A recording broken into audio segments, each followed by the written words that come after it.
Televidentes, buenas tardes, bienvenidos a un nuevo episodio de Sentir con la Iglesia, el programa del canal comunitario Antena 4 en alianza con la parroquia municipal, en el que estamos descubriendo un poco acerca del sentir de la Iglesia. Continuamos analizando la Constitución Pastoral Gaudium et Spes sobre la Iglesia en el mundo actual. Hoy llegamos al cuarto capítulo de la segunda parte de este documento, así que hablaremos sobre política, entendida esta como la organización de nuestra vida en comunidad, la organización de nuestro Estado, de nuestro gobierno, así como también la actividad de los que gobiernan o aspiran a gobernar los asuntos que afectan a toda la sociedad o en este caso a la comunidad de este país.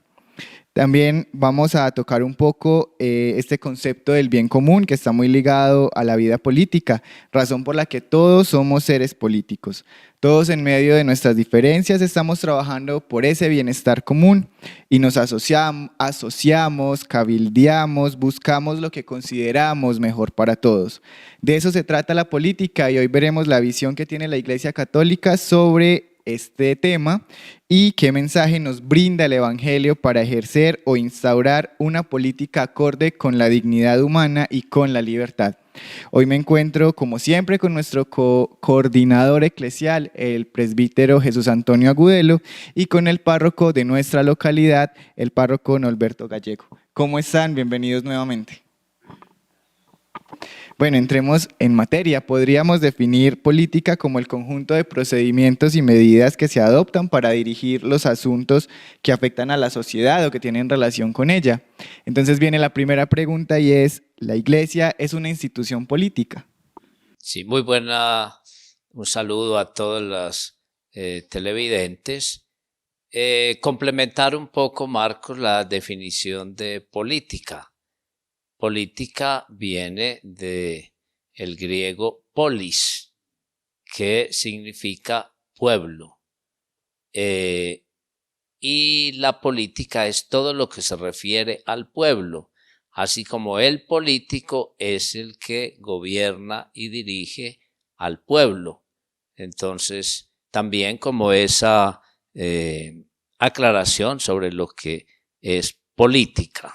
Hemos dicho pueblo, la polis, el pueblo, la Iglesia somos todos, somos ciudadanos, somos personas y entonces según la definición griega, la polis, el pueblo y el pueblo somos todos somos parte de una sociedad. El hombre no ha sido creado para vivir solo, sino para vivir en sociedad. La primera sociedad es la familia. Y esa es la primera institución política, la familia, ese conjunto de personas y regidos por alguien que lleva la autoridad. Luego de esas familias se vio la necesidad de asociarse y crearon las tribus y también las tribus sus formas de gobierno. Entonces, política es el pueblo, la Iglesia somos pueblo, el pueblo de Dios. Y por eso entonces la Iglesia, podemos decir en ese sentido filosófico, es una institución política, Padre Jesús Antonio. Sí, todo ser humano es un ser sociable. El hombre vive, se desarrolla, crece dentro de una sociedad que tiende el bien de todos. Por eso la política es un tema que se refiere siempre a la sociedad, a la comunidad.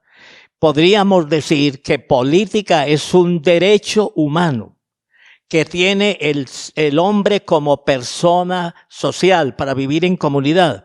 Y ese vivir en comunidad es la manera precisamente como viven los integrantes de un grupo, de una sociedad, en una vida de bienestar, en una vida de paz, de libertad, de sosiego, de derechos y sobre todo en una vida de ayuda mutua.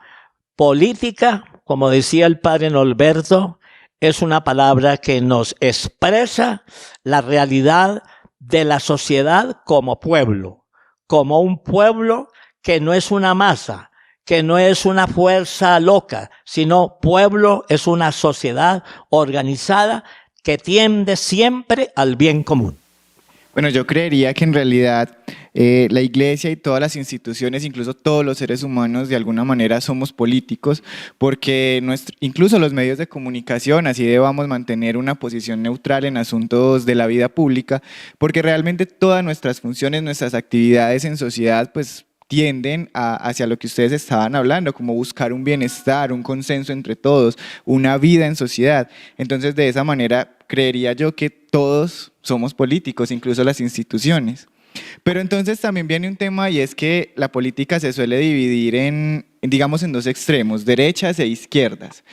En el caso de la iglesia, ¿qué piensa la iglesia sobre esos extremos o se ha llegado a marcar en alguno de ellos? Sí, pero cuando hablamos de la política en la iglesia habla de política en el sentido del evangelio, el bien común, el bienestar para todos, porque todos los seres humanos tenemos derechos, tenemos responsabilidades y esos derechos cambian, esos derechos se van reformando, ese progreso de la sociedad va creciendo y el poder ejercer esos derechos, poder mejorarnos cada día más, es lo que podemos decir un movimiento político.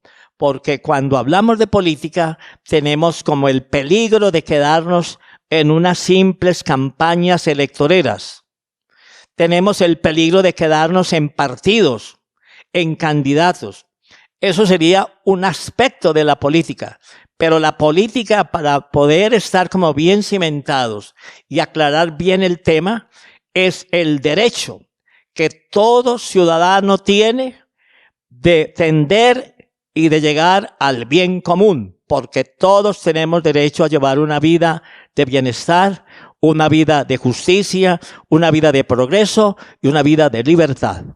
Sin embargo, decir que ante esos extremos, como dice Marcos en la pregunta, pues la iglesia obviamente que va contra todo aquello que oprime los derechos de las personas, derechos de libertad, derechos de expresión religiosa, derechos de expresarse, de expresar sus ideas, y esos regímenes totalitarios dominan y van restringiendo muchas cosas en un pueblo, restringen el pensamiento, deben opinar y hablar solo por lo que le convenga a quien está ejerciendo el poder autoritario.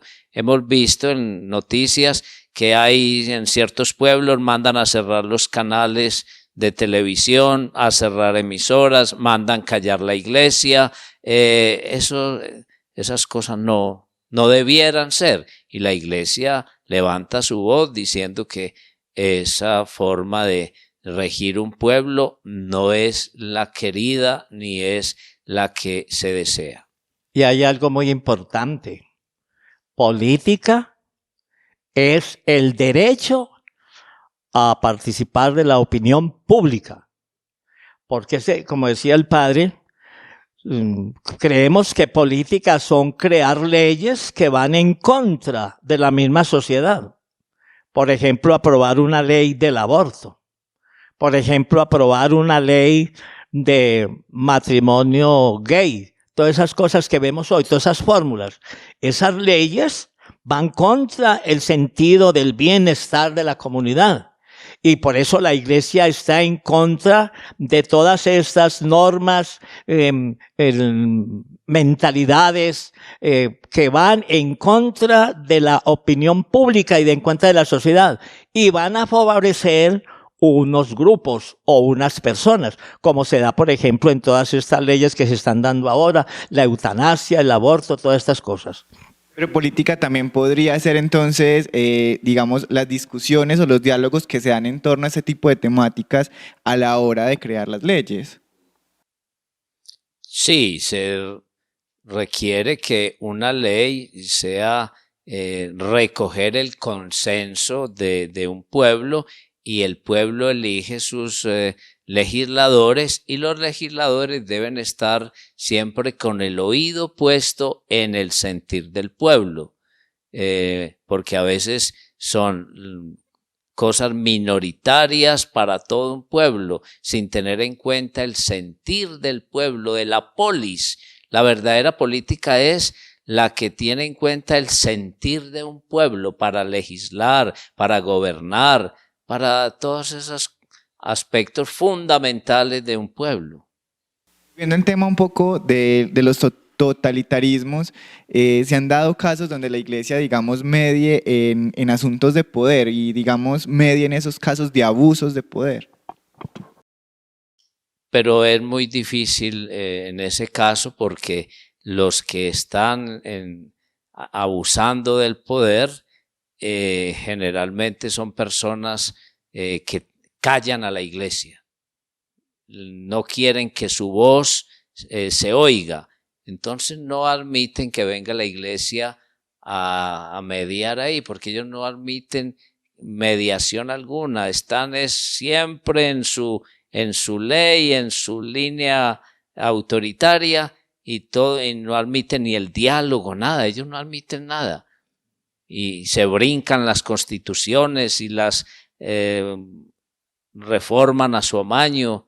Entonces ahí la iglesia pues no ha habido una experiencia, porque estos regímenes totalitarios no admiten ni siquiera el diálogo sobre eso.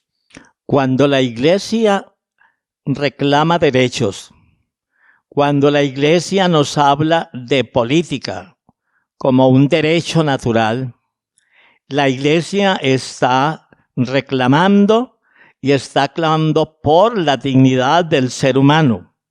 Porque es que cuando miramos un ser humano como ser social, y cuando decimos que el ser humano es una persona que tiene derechos políticos y que tiene libertad de opinión, libertad de pensamiento, estamos hablando del progreso normal que tiene todo ser humano, de cualquier política, de cualquier corriente política, de cualquier religión, de cualquier raza. Cuando se habla de política, se habla de un bienestar para todos los hombres. Y la iglesia defiende estos derechos porque hacen parte de la dignidad del ser humano. En un ambiente de política sana, el respeto por la dignidad, el respeto por la vida, el respeto por la expresión, el respeto de opinar y de aportar a la sociedad es una política sana. Lo que va en contra de este criterio, lo que va en contra de la opinión, por ejemplo, de la iglesia, es una opinión que va en contra de la dignidad del ser humano. Porque cuando en la iglesia se habla de política, estamos hablando de la dignidad del ser humano, como un ser sociable, como un ser racional, inteligente, que es capaz de mejorar cualquier situación que esté viviendo el hombre en cualquier época y en cualquier circunstancia. Bueno, ya que tocamos entonces temas de política y de, digamos, posiciones diferentes, extremas, y que invitamos también al diálogo, yo quiero aprovechar, aunque quizás no debería ser como, digamos, pauta publicitaria, pero yo quisiera aprovechar este espacio para invitar a los televidentes a que sintonicen uno de los programas que estamos emitiendo en nuestro canal comunitario y que se llama A Calzón Quitado, un programa de debates que realizan jóvenes del municipio de La Unión y donde tocan todos estos temas álgidos y encuentran siempre las dos posiciones al respecto, temas álgidos como el aborto, el fútbol, la política, las diferencias intergeneracionales, incluso la homosexualidad, y está disponible en el canal de YouTube A Calzón Quitado o en nuestra programación los lunes a las 6:30 de la tarde. Continuemos nosotros entonces aquí en nuestro diálogo. Y en nuestros días se han dado grandes transformaciones sobre la vida pública, las cuales influyen, como ustedes venían diciendo, sobre los derechos y deberes de todos en el ejercicio de la libertad política, y que cambian las relaciones entre los ciudadanos con las autoridades y que buscan, digamos, un orden político y jurídico pues más amplio que nos represente y nos proteja mejor a todos. Según la Gaudium, la mejor manera de llegar a una política auténticamente humana es fomentar el sentido interior de la justicia, la benevolencia y el servicio al bien común. Pero ¿cómo aplicar estos valores de justicia interior y benevolencia? ¿De qué estamos hablando cuando nos referimos a esos conceptos? Sí, pues ahí hay que saber distinguir también en el poder las ramas del poder que administran el pueblo, la polis, ahí viene la política.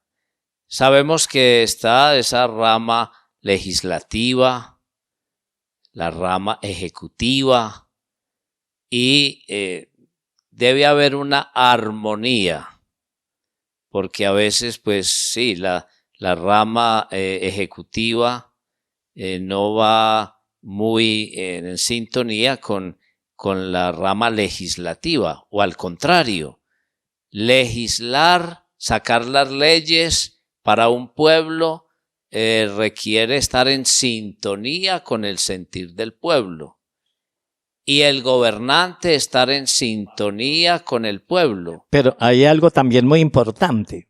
Cuando se habla de la armonía de los tres poderes, el legislativo, el ejecutivo y el judicial, ese gobierno de esas tres leyes, de esas tres fuentes, de esas tres fuerzas políticas del Estado, eso requiere también una formación y una educación. Nuestro pueblo en el campo político está todavía muy atrás, porque es que no se trata de nombrar gobernantes que hagan las leyes y que las impliquen. Se trata también de que esa gente tenga un espíritu político, una educación política, para que esas normas, esos sistemas de gobierno, el legislativo, el ejecutivo y el judicial, hagan un servicio al pueblo. Tienen que tener también un espíritu. Hay que tener una conciencia y una formación política, porque no nos digamos mentira lo que decía el padre. ¿Cuántas leyes que se han aprobado en Colombia están en contra de la misma sociedad? ¿Qué indica eso? Que en Colombia no hay formación política, que en Colombia las instituciones no tienen una educación y una visión muy clara de la política, porque una buena política, un buen político es el que tiene visión del futuro, el que está dirigiendo un pueblo hacia el bien común. Y en esta ejecución, en estas leyes nuevas que van surgiendo, ¿cómo se divide cada vez más el pueblo? Cómo el pueblo está en contra de sí mismo. ¿Por qué? Porque son leyes que cayeron como a la brava. Leyes que se impusieron sin tener ningún sentido y se descontrola. Miren lo que pasó en plena pandemia, cuando se subió los impuestos, la contribución. Eso fue un caos. Eso fue una cosa impresionante.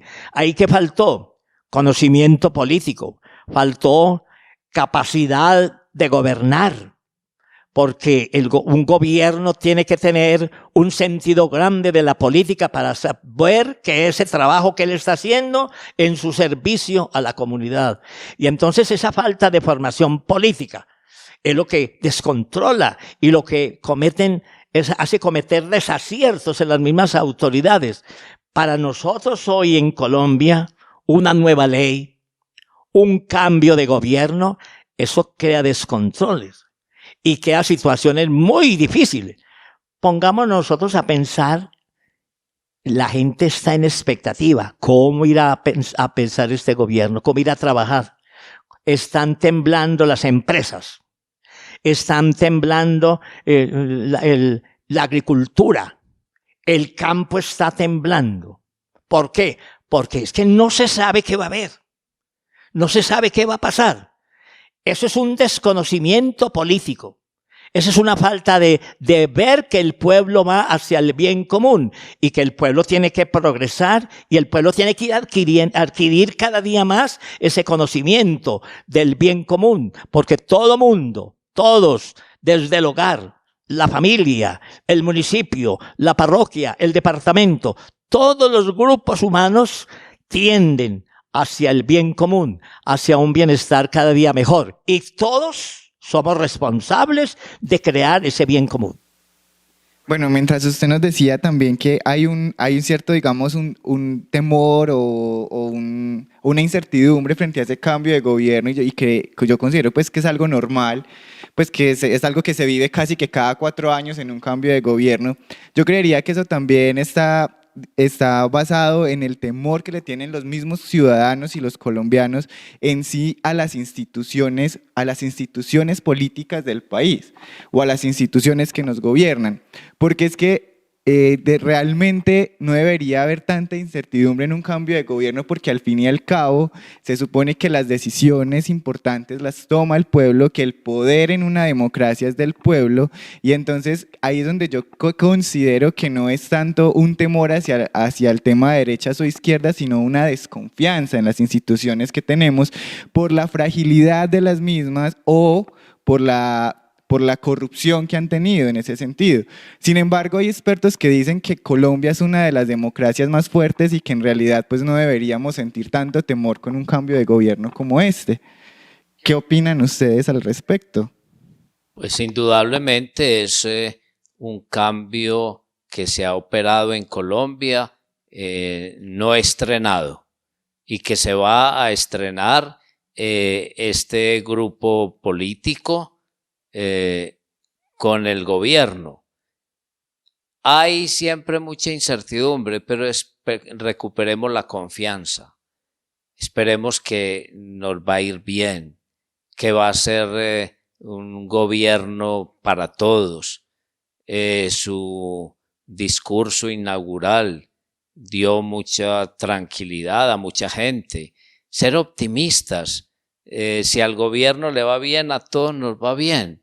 Hay que tenerle el optimismo y de pronto no sumirnos en un pesimismo. Hay que mirar sobre la marcha cómo vamos y esperar que nos vaya muy bien. Y Colombia ha tenido una tradición democrática a la que no es ajeno también estas personas ahora que asumen el poder. Entonces, yo invitaría a que tengamos más confianza, menos prevenciones y muy positivos, que nos va a ir bien. Y hay una cosa muy importante que acaba de decir, y es que el gobierno que llegue está dentro de nuestra democracia. Es que ser de izquierda o ser de derecha es un camino para llegar al poder, pero el 7 de agosto, cuando el nuevo presidente jure ante Dios y la patria de defender las constituciones y las leyes, ya no es de izquierda ni es de derecha, es el presidente de los colombianos. Porque esa es otra cosa muy importante. El gobierno que llegó, el gobierno que va a posesionarse, sea de derecha, sea de izquierda, sea del centro, sea lo que sea, es un gobierno para los colombianos según la democracia que rige los destinos políticos del país. Y eso es una seguridad. Eso es una seguridad. Que el riesgo de que nos vamos al comunismo, yo no sé qué, no, es otra cosa muy distinta. Pero fíjese que nosotros tenemos que tener, y ahí es donde yo digo, la falta de educación política. Nuestra política colombiana está fundamentada en la gran forma de gobierno que es la democracia. ¿Y qué es democracia? Democracia es libertad de expresión. Democracia es justicia social. Democracia es respeto por la dignidad humana.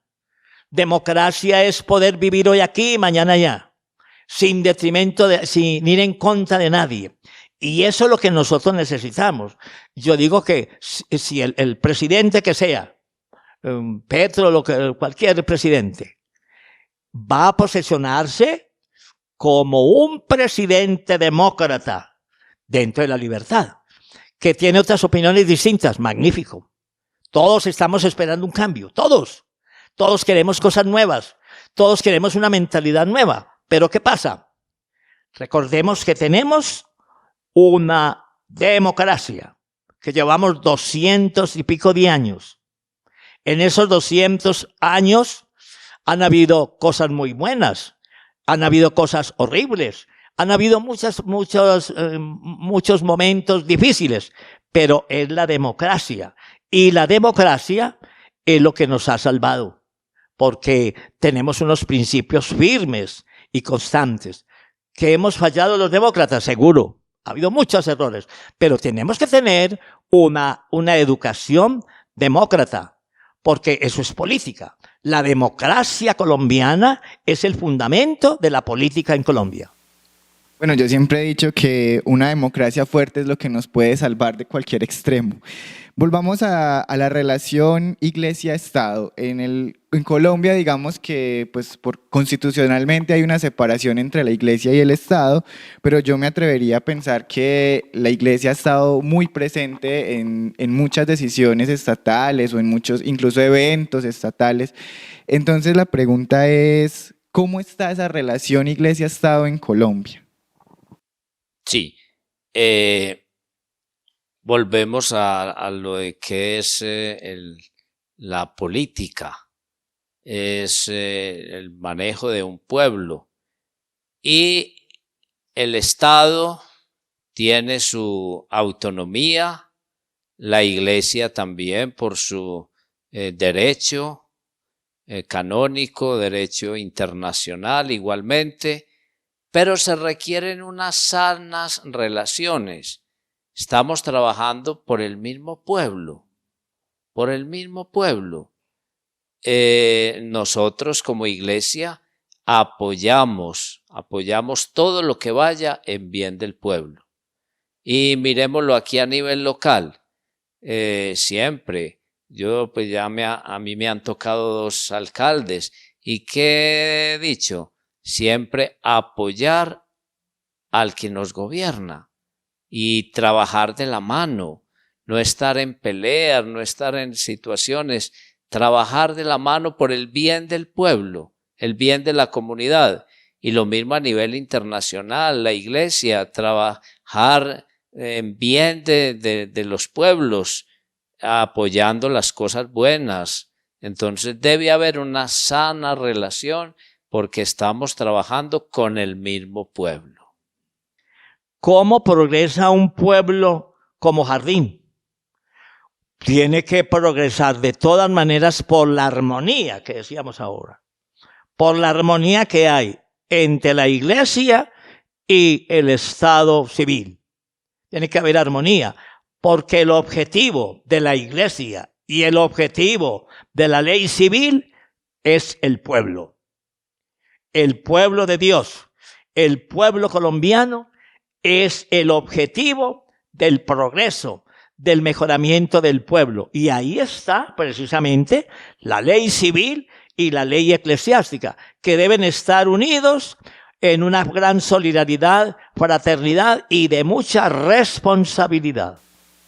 En el municipio vemos que la relación entre gobierno local e iglesia ha sido muy cercana. La iglesia está muy presente en muchos actos de gobierno y en muchos actos públicos, incluso actos sociales y proyectos. ¿Qué opiniones han recibido ustedes como líderes de la parroquia respecto a esas relaciones? ¿Han recibido de pronto quejas o algo así? No, por el contrario, la gente ve muy bien la armonía que hay entre la parroquia y el municipio, la alcaldía, los dirigentes que nos gobiernan a nivel municipal.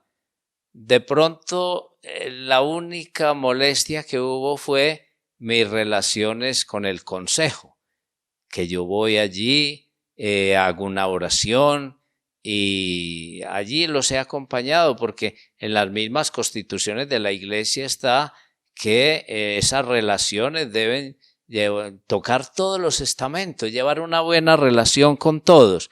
De pronto hubo por ahí una queja que el párroco, ¿por qué está metido allá con los concejales? ¿Qué hace el párroco allá? Hubo por ahí alguno, pero la gran mayoría, y es mi sentir como párroco y el sentir de la iglesia, debemos llevar la presencia en todos los estamentos y una presencia respetuosa y una presencia en que damos una palabra que sirve para la armonía, para el trabajo de confianza, de todo. No vamos a crear divisiones, al contrario, buscando el bien. Eso es lo que nos anima. Pero en general, por toda la población, vemos una buena relación, que ven con buenos ojos la armonía que tenemos. Y es que como fuera, imaginemos un caos, como fuera en Jardín el párroco en el púlpito hablando contra el alcalde, invitando a la comunidad a que desaprueben las cosas, y como fuera en Jardín el alcalde hablando contra el párroco, criticando. Esto se volvería un caos. En cambio, la armonía nos lleva a buscar el bien para todos. Y a la vez, en esa armonía está lo distinto que son cada uno, la libertad en que está. El párroco no se siente mal ante lo que tiene que hacer en la parroquia, ni el alcalde se siente mal ante lo que él tiene que hacer entre la comunidad, porque se respetan. Estamos muy de acuerdo que en la alcaldía maneja es el alcalde, porque ese es su campo, y en la parroquia el sacerdote. Las dos instituciones se pueden ayudar, se pueden colaborar, se pueden estimular. ¿Y cuántas cosas se hacen en común y que sale mucho mejor? Por ejemplo, en el campo cultural. ¿Cuánto bien se puede hacer a una comunidad, la parroquia y el municipio unidos en este campo? Por ejemplo, excúseme, en la pandemia, ¿cuánto no hicimos juntos que se hizo mejor la parroquia, la administración y todas las instituciones unidos? Eso es el ideal y a lo que debemos apuntar. De todos modos, pienso que en un pueblo de mayoría e históricamente católico, pues la participación de la iglesia en este tipo, digamos, de actos de gobierno o actos públicos, a veces no solo es algo cultural, sino que también dentro de la presencia de la iglesia en estos actos también se convierte como algo espiritual, y a veces, digamos, esos mensajes del evangelio que aparecen precisamente en esa compañía de la iglesia a estos actos, pues terminan, digamos, orientando a veces el diálogo entre las posturas, digamos, políticas o gobernantes y las opiniones, digamos, diferentes. Y me parece algo, digamos, que es curioso. Quiero volver un poquito a la conversación que traíamos antes sobre democracia, y es que a lo largo del programa hemos hablado de mayorías y minorías, y estábamos hablando de que en un pueblo como Colombia, la democracia es la voz, digamos, de las mayorías o la voz del pueblo, el poder del pueblo, pero a veces me preocupa un poco, y es que a lo largo de la historia no siempre la mayoría ha tenido la razón o ha sido, digamos, la iluminada. Hay minorías también oprimidas. Entonces, ¿cómo hacer para gobernar también para que grupos minoritarios en la sociedad también se sientan respetados y tengan derecho y participación? Lo decía ahora el padre Jesús Antonio. Un gobernante no es el gobernante del sector que lo eligió, es el gobernante de todos, y ya es el presidente de todos, y a todos debe llegarle su gestión, a todos debe llegarle su preocupación. No deben allá en el ejercicio del poder y del bien común, ya eso desaparece. Son todos, ya no es que vamos a auxiliar a las mayorías porque son mayorías y los recursos para las mayorías y las minorías. No, esos conceptos deben desaparecer. Es todo el pueblo que necesita del auxilio, que necesita que se gobierne con todos los derechos y con todo lo que necesita. Por estos días también se habla mucho del amor de patria y a veces llegamos a una especie de nacionalismo donde por ser de uno u otro país nos creemos mejores personas, cerramos fronteras y se crea una xenofobia impresionante. Para la Iglesia, ¿hasta dónde es sano ese amor de patria, teniendo en cuenta que ese amor desmedido a veces nos hace olvidar lo que predica precisamente la Gaudium, y es que todos somos una comunidad de hijos de Dios? Sí, para la Iglesia no hay fronteras. Todos somos hijos de Dios. Y el Papa, por ejemplo, ¿cuánto aboga por la acogida de los inmigrantes? No debe haber esas xenofobias. Debemos darnos la mano, ayudarnos, los pueblos los unos a los otros. Entonces, la Iglesia precisamente denuncia esos atropellos, esas xenofobias. Somos todos seres humanos, hermanos todos. Corre por nuestra sangre, por nuestras venas la misma sangre. Entonces, en ese sentido, pues no iría. Y en ese sentido, cuando la Iglesia habla del bienestar para todos, de una política sana, la luz, la fuente de esa predicación de la Iglesia es el Evangelio. No hay ningún acontecimiento político, cultural, que no pueda estar iluminado por el Evangelio. Y por eso la política de la Iglesia no es una política de banderas, de partidos. La política de la Iglesia es el bien. Es la capacidad que todos tenemos de hacer el bien para todas las personas. Y por eso el Evangelio es luz. Esta conversación ha sido muy agradable hoy, ya debemos ir terminando porque nos pasamos del tiempo y yo quiero que finalicemos hablando de cómo hablar, valga la redundancia, cómo hablar de fe con libertad. Sí, en primer lugar, saber que Dios ha inscrito en los corazones de todos los seres humanos unos principios fundamentales, que está el respeto por el otro, el amor al otro. Eso está en todas las religiones. Entonces, la fe hay que respetar, también la fe de los diferentes grupos humanos, y se hace la propuesta de Cristo, la religión cristiana católica, se hace la propuesta sin imponer y respetando la forma de creer de los pueblos.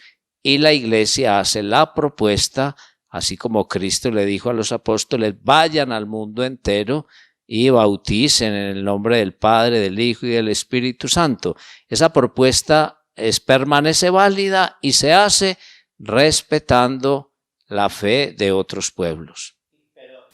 Televidentes, de esta manera entonces conocimos la postura que tiene la Iglesia Católica sobre el tema de política y la vida en comunidad. Y a manera de conclusión yo quiero también traer unos apuntes que podemos sacar de la lectura de este capítulo de la Gaudium et Spes. Y son los siguientes: la Iglesia no está ligada a una comunidad política ni a ningún partido ni sistema político.